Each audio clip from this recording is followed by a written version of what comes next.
എനിക്ക് നിന്നോട് ഒരു പരിഭവവും ഇല്ല, അല്ലെ എനിക്ക് നിന്റെ അടുത്ത് ഒരു ദേഷ്യവും ഇല്ല, എൻ്റെ മനസ്സിൽ നിന്നോട് ഒന്നുമില്ല, ഒരു പ്രശ്നവും ഇല്ല എന്നൊക്കെ നമ്മൾ പറയാറില്ലേ? അത് ഏതൊക്കെ രീതിയിൽ പറയാൻ നോക്കാം.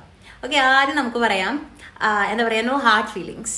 No hard feelings. ഓക്കെ, എന്താണ് നോ ഹാർഡ് ഫീലിങ്സ്? അതായത് എൻ്റെ മനസ്സിൽ എനിക്ക് നിന്റെ അടുത്ത് ഒരു വിദ്വേഷം ഒന്നുമില്ല, ദേഷ്യം ഒന്നുമില്ല. ഓക്കെ, ഹാർഡായിട്ടുള്ള ഫീലിങ്സ് ഇവിടെ ഉദ്ദേശിക്കുന്നത് എന്താ? അത്രയും ദേഷ്യം കാര്യം അതൊന്നുമില്ല. Okay, no hard feelings. എന്താണ് no hard feelings? I have no hard feelings towards U.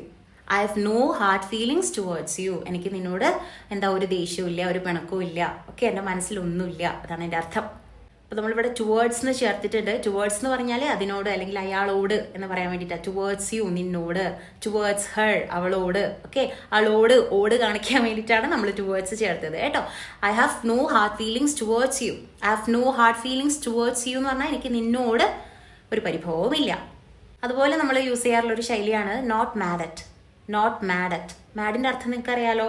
Mad actually ഭ്രാന്ത്, അല്ലെ അത്രയും തീവ്രമായ ഒരു ദേഷ്യം ഇതൊക്കെ കാണിക്കാൻ വേണ്ടിയിട്ടാണ് നമ്മൾ ആ ഒരു വേർഡ് യൂസ് ചെയ്യുന്നത്. അപ്പം നോട്ട് മാഡ് അറ്റ് എന്ന് പറഞ്ഞാൽ ആ ദേഷ്യം ഇല്ല എന്നാണ് അർത്ഥം.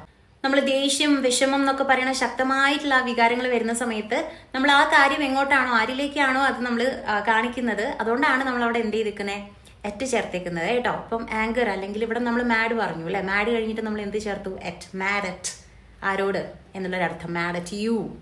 ഓക്കെ, ഇപ്പം ആ മാഡ് അറ്റ് യു, ആ മാഡ് അറ്റ് യു, അതായത് എനിക്ക് നിന്നോട് ദേഷ്യമുണ്ട് എന്ന് എൻ്റെ അർത്ഥം. നോട്ട് ചേർത്തിട്ടില്ല അല്ലേ. ആ മാഡ് അറ്റ് യു, എനിക്ക് നിന്നോട് ദേഷ്യമുണ്ട്. ആരോടാണ് ദേഷ്യം? നിന്നോട്.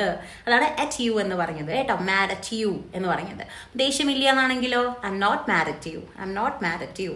മനസ്സിലായല്ലോ? ദേഷ്യമില്ല എന്നെങ്ങനെ പറയണ്ടേ? I am not mad at you. പിന്നെ നമുക്ക് പറയാം I am good with U.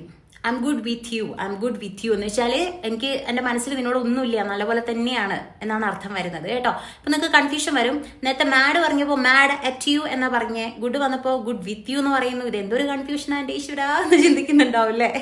Confusion ഒന്നും വേണ്ട കേട്ടോ. നമ്മൾ മാഡ് അറ്റ് യു എന്ന് പറയുന്നത് ആ ഒരു വികാരം, ആ ഒരു തീവ്രമായൊരു വികാരം ഒരാളിലേക്കാണ് എന്ന് കാണിക്കാൻ വേണ്ടിയിട്ടാണ് കേട്ടോ. നമ്മൾ മാഡ് അറ്റ് അല്ലെങ്കിൽ ആംഗ്രി അറ്റ് അല്ലെ ഷൗട്ട് അറ്റ് എന്നൊക്കെ നമ്മൾ പറയും. പക്ഷെ ഇവിടെ നോക്കൂ, നമ്മൾ ഗുഡ് വിത്ത പറഞ്ഞേക്കണം, ഗുഡ് അറ്റ് പറഞ്ഞിട്ടില്ല. ഗുഡ് അറ്റ് നമ്മൾ എപ്പോഴാണ് യൂസ് ചെയ്യാറിയോ, നമുക്കൊരു കാര്യത്തിൽ എന്തെങ്കിലും കഴിവുണ്ടാവുമ്പോഴാണ്. ഇപ്പം ഉദാഹരണത്തിന് നമ്മൾ പറയാണ് I am good at English. I am good at English. ഇംഗ്ലീഷിൽ ഞാൻ മിടുക്കിയാണ്. അതെൻ്റെ ഒരു കഴിവാണ്. ആ ഒരു ഭാഗത്ത്, ആ ഒരു ഏരിയയിലുള്ള എൻ്റെ ഒരു കഴിവാണ് കാണിക്കുന്നത് അല്ലേ. അല്ലെങ്കിൽ നമുക്ക് പറയാം എന്താ പറയുക, I am good at cooking. I am good at cooking. അല്ലെങ്കിൽ she is good at cooking എന്ന് പറയാം. കുക്കിങ്ങോ she is good at cooking അല്ലേ. അതായത് അവള് കുക്കിങ്ങിലും മിടുക്കിയാണ്. അവിടെയാണ് നമ്മൾ ഗുഡ് അറ്റ് യൂസ് ചെയ്യേണ്ടത് കേട്ടോ. അപ്പൊ ഇവിടെ നമ്മൾ ഇത് പറയുമ്പോൾ എനിക്ക് പരിഭവമില്ല, എന്താ പറയാ, ദേഷ്യമില്ല എന്നൊക്കെ പറയാൻ വേണ്ടിയിട്ട് നമ്മൾ ഗുഡ് അറ്റ് പറയരുത്, നമ്മൾ ഗുഡ് വിത്ത് പറയണം. Okay, I am good with you എന്ന് പറയാം. I am good with you എന്ന് പറയാം. മനസ്സിലായല്ലോ?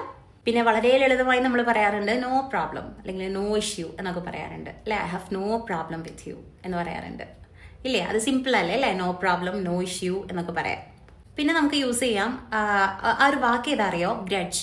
എന്താണ് ഗ്രഡ്ജ്? ഗ്രഡ്ജ്. ഓക്കെ, ഇതിന്റെ അർത്ഥം എന്താ അറിയോ, നമ്മൾ മനസ്സിൽ കൊണ്ട് നടക്കുന്ന പക, ദേഷ്യം എന്നൊക്കെയാണ് ഇതിന്റെ അർത്ഥം. Okay, grudge. ഇതെങ്ങനെ പറയാം നമുക്ക്, I don't hold a grudge എന്ന് പറയാം. I don't hold a grudge. Hold എന്ന് പറഞ്ഞാൽ കൊണ്ട് നടക്കുക, ഈ പക കൊണ്ട് നടക്കുക. ഐ ഡോണ്ട് എന്ന് പറഞ്ഞാൽ ഞാൻ കൊണ്ട് നടക്കുന്നില്ല. Okay, I don't hold a grudge. മനസ്സിലായല്ലോ? I don't hold a grudge. എനിക്ക് ഇതിൻ്റെ അടുത്ത് ഒരു പിണക്കോ പകയോ ഒന്നുമില്ല എന്ന് തന്നെയാണ് അർത്ഥം. ഇനി ഏറ്റവും എളുപ്പത്തിൽ ഈ ഒരു വാക്ക് നിങ്ങൾക്ക് യൂസ് ചെയ്യണം എന്നുണ്ടെങ്കിൽ നമ്മൾ നോ പ്രോബ്ലം എന്നൊക്കെ പറയുന്നില്ലേ, അതുപോലെ ഉപയോഗിക്കാം. No grudges. നോ ഗ്രഡ്ജസ് എന്ന് പറയാം കേട്ടോ. No grudges. ഇനിയും പല രീതിയിൽ നമുക്ക് പറയാം. പക്ഷേ ഇത് എനിക്ക് ഒരാൾ കമൻറ്റ് ചെയ്തിട്ടുണ്ട്, ഇങ്ങനെ കുറേ പറയുമ്പം കൺഫ്യൂഷൻ വരുന്നുണ്ട് എന്ന് പറഞ്ഞിട്ട്. അതുകൊണ്ട് നമുക്ക് തൽക്കാലം ഇത്ര മതി. ഇനി നിങ്ങൾ എന്താ ചെയ്യേണ്ടതെന്ന് വെച്ചാൽ എവിടെയും കുറിച്ച് വെക്കണം, അല്ലാതെ ഇത് കേട്ട് പോവരുത്, കുറിച്ച് വെക്കുക തന്നെ വേണം. ഇങ്ങനെയൊക്കെയാണ് നമ്മൾ പുതിയ പുതിയ ഓരോ വാക്കുകൾ പഠിക്കുക. ഇംഗ്ലീഷ് സംസാരിക്കണം എന്ന് നമുക്ക് ആഗ്രഹം ഉണ്ടെങ്കിൽ വാക്കുകളും നമ്മൾ അറിഞ്ഞിരിക്കണം. ഓക്കെ, ആ ഒരു പ്രത്യേക സാഹചര്യത്തിൽ നമ്മൾ യൂസ് ചെയ്യേണ്ട വാക്ക് എന്താണെന്ന് അറിഞ്ഞാലേ നമുക്ക് ആ ഒരു സെന്റൻസ് എന്തെങ്കിലും ആയിട്ട് പറയാൻ പറ്റുള്ളൂ അല്ലേ. അല്ലെങ്കിൽ നമ്മളിങ്ങനെ തപ്പിക്കളിക്കും. അപ്പോൾ വാക്കുകൾ കിട്ടണം എന്നുണ്ടെങ്കിൽ നമ്മൾ എവിടെയെങ്കിലൊക്കെ കുറിച്ച് വെക്കുക, ഇടയ്ക്ക് അതൊന്ന് നോക്കുക. ഓക്കെ, അങ്ങനെയൊക്കെ ചെയ്യണം കേട്ടോ. അങ്ങനെയൊക്കെ ഞാനൊരു കാര്യം ചോദിച്ചോട്ടെ, are you holding A grudge against me? Are you holding A grudge against me? ഇത്ര വേഗം പറഞ്ഞോളൂ കേട്ടോ. ദേഷ്യമുണ്ടോ എന്നോട്?